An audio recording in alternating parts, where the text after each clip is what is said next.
Welcome students. नर व मादा युग्मकोद्भिद का ये पार्ट नंबर 3 है।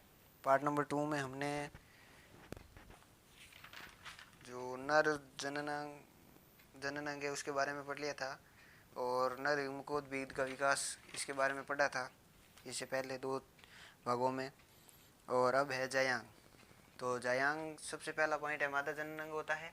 दूसरा पॉइंट है ये अंडकोश से मिलकर बना होता है। ये किससे मिलकर बना होता है? ये अंडकोश से मिलकर बना होता है और अंडक को धारण करने वाली रूपांतरित प्राण है। अंडक बीजांड को धारण करने वाली रूपांतरित प्राण है। अंडक किसको धारण करने वाली है? बीजांड को धारण करने वाली रूपांतरित प्राण है, जिसे क्या कहते हैं? गुरु बीजाणु पर्ण कहते हैं। जिसे क्या कहते हैं? गुरु बीजाणु पर्ण कहते हैं। और ये आपके इम्पोर्टेंट भी है, ठीक है। ये परिभाषा पूछ सकता है आपको, गुरु बीजाणु पर्ण किसे कहते हैं? जब अंडक अलग अलग रहते हैं तो इसे वियुक्त अंडपी कहते हैं। जब अंडक यही अंडक है जो ये अलग अलग रहते हैं तो इसे वियुक्त अंडपी कहते हैं। और जब अंडक जुड़े हुए रहते हैं या साथ रहते हैं तो इसे संयुक्त अंडपी या युक्त अंडपी कहते हैं। और जायांग 3 प्रकार का होता है। पहला है अंडाशय, तो जायांग का फूला हुआ भाग है, ये फर्स्ट पॉइंट। ये है सेकेंड पॉइंट। और अपरा से जुड़ा हुआ रहता है सेकेंड पॉइंट। जिसमें ये अपरा से जुड़ा रहता है उसमें कोष्ठ पाया जाता है और कोष्ठ में बीजांड लगे रहते हैं। ध्यान रखना आपको। अंडाशय होता है ये जायांग का फूला हुआ भाग है, अपरा से जुड़ा रहता है, जिसमें कोष्ठ पाए जाते हैं, वे कोष्ठ में बीजांड लगे रहते हैं। अब जो जायांग का दूसरा भाग है वो है वर्तिकाग्र। ये वर्तिकाग्र है जो पराकोश को ग्रहण करता है। और तीसरा वर्तिका, जो ये वर्तिकाग्र के नीचे वाला भाग है। अब इसके जो नेक्स्ट टॉपिक है वो है बीजांड। ये इम्पोर्टेंट है 2021 की दृष्टि से, आपको इम्पोर्टेंट समझ के ही पढ़ना है। ध्यान रखना आपको, ये वेरी वेरी इम्पोर्टेंट है। एक साल छोड़कर एक साल ये हमेशा पूछा जाता है। बीजांड क्या होता है? एक छोटी सी संतृप्त संरचना है जो निषेचन के बाद बीज में परिवर्तित हो जाती है। बीजांड क्या है? एक छोटी सी संतृप्त संरचना है जो निषेचन के बाद बीज में परिवर्तित हो जाती है। इसके कई भाग है, मेनली हम 5 पढ़ेंगे, मतलब 5 भाग ही हो सकते हैं, लेकिन आपको लिखना इसके कई भाग है। ध्यान रहे, इसके कई भाग है, यहाँ लिख सकते हो आप 5 भाग है, ठीक है ना।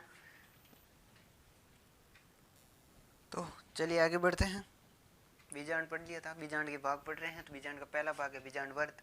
आपको एग्जाम में ऐसे भी पूछा जा सकता है बीजांड किसे कहते हैं और इसके भागों का वर्णन कीजिए। आपको ये भी पूछा जा सकता है बीजांड का चित्र बनाते हुए उसके भागों का वर्णन कीजिए। या सीधा पूछा जा सकता है बीजांड का वर्णन कीजिए, एक बड़ा सवाल, ठीक है ना। ध्यान रखना आपको। तो ज़्यादा माथाफोड़ी नहीं करनी है, सीधो सीधो पढ़ना, ठीक है। स्टेट पॉइंट और यही आपको लिख के आना। ये सवाल पूछ ले तो कोई नहीं काटने वाला। अभी आप ये भी सोचोगे अभी माथाफोड़ी का है, तो डोंट माइंड, क्योंकि कुछ बच्चे नींद ले रहे हैं तो वो भी उठ जाए, इसीलिए बोला है, ठीक है ना। तो पहला है बीजांड वर्ण। बीजांड वर्ण क्या होता है?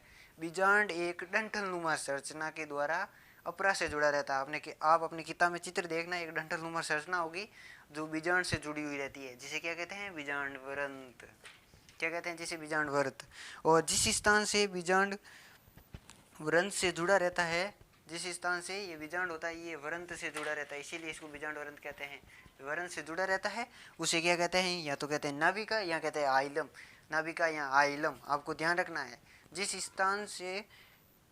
स्थान से बीजांड डंठल नुमा संरचना के द्वारा जिस स्थान से अपरा से जुड़ा रहता है उसे कहते हैं बीजांड वर्त। और जिस स्थान से बीजांड वृंत से जुड़ा रहता है उसे क्या कहते हैं? नाभिका या आइलम। क्या कहते हैं? नाभिका या आइलम। ध्यान रखना। और ये पॉइंट लिखना है आपको, मैंने आधा ही लिखा है क्योंकि बोर्ड में जगह कम थी। नाभिका या आइलम, ठीक है। दूसरा है अध्यावरण। अध्यावरण बीजांड के चारों ओर पाया जाना आवरण अध्यावरण। ये तो आपको देख के ही पता चलना चाहिए, थोड़ा तो सेंस लगाना ही पड़ेगा आपको कि अध्यावरण है, बीजांड वरंत है।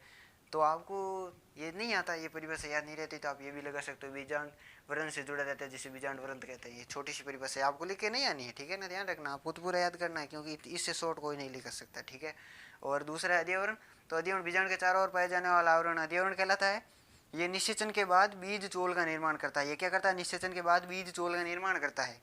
और आवर्त बीजों में 2 अध्यावरण पाए जाते हैं। आवर्त बीजों में 2 अध्यावरण पाए जाते हैं, लेकिन अपोहाद स्वरूप लीची व अरंडी में। कौन किसमें?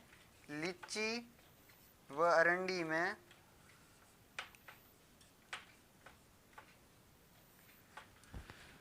किसमें? लीची व अरंडी में 3 अध्यावरण पाए जाते हैं, आपको ध्यान रखना है। आवृत बीजों में 2 ही अध्यवरण पाए जाते हैं, लेकिन लीची व अरंडी में 3 अध्यवरण पाए जाते हैं। ध्यान रखना है, डोंट फॉरगेट इट। ठीक है, अब तीसरा पॉइंट। अब जो तीसरा है वो है बीजांड द्वार। बीजांड द्वार क्या होता है? बीजांड के शीर्ष पर एक छोटा सा छिद्र पाया जाता है जिसे बीजांड द्वार कहते हैं। इस छिद्र को छोड़कर अध्यवरण पूरे बीजांड को घेरे रहता है, आपको ध्यान रखना है। और निषेचन के समय परागनलिका इसी बीजांड द्वार से प्रवेश करती है। अब चौथा पॉइंट है बीजांड काई। ये मृदुत्व की कोशिकाओं का बना होता है, भोज्य व पोषक पदार्थों के रूप में काम में आता है। ध्यान क्या रखना है, ये भोज्य व पोषक पदार्थों के रूप में काम में आता है। और लेकिन एक बीजपत्री पादपों में ये परत के रूप में पाया जाता है, क्योंकि अपवाद तो होते ही है, तो अपवाद के रूप में ये एक बीजपत्री पादपों में परत के रूप में पाया जाता है, जिसे परिभ्रूणपोष कहते हैं, आपको ध्यान रखना है। और उसका उदाहरण काली मिर्च लिख सकते हो। और इस चैप्टर का आखिरी और इसका भी बीजांड का भी आखिरी पॉइंट है भ्रूणकोश। तो बीजांड की आंतरिक संरचना है जो बीजांड काई द्वारा घिरी रहती है और 7 कोशिका और 8 केंद्रक द्वारा बनी होती है। ठीक है, आप ये कहोगे कि 7 केंद्रक है, 7 कोशिका है, तो 8 केंद्रक कैसे हो गए? ये हम अगले चैप्टर में पढ़ेंगे। तब तक लिए पढ़ते रहिए, खुश रहे, मस्त रहे, टाटा बाय बाय।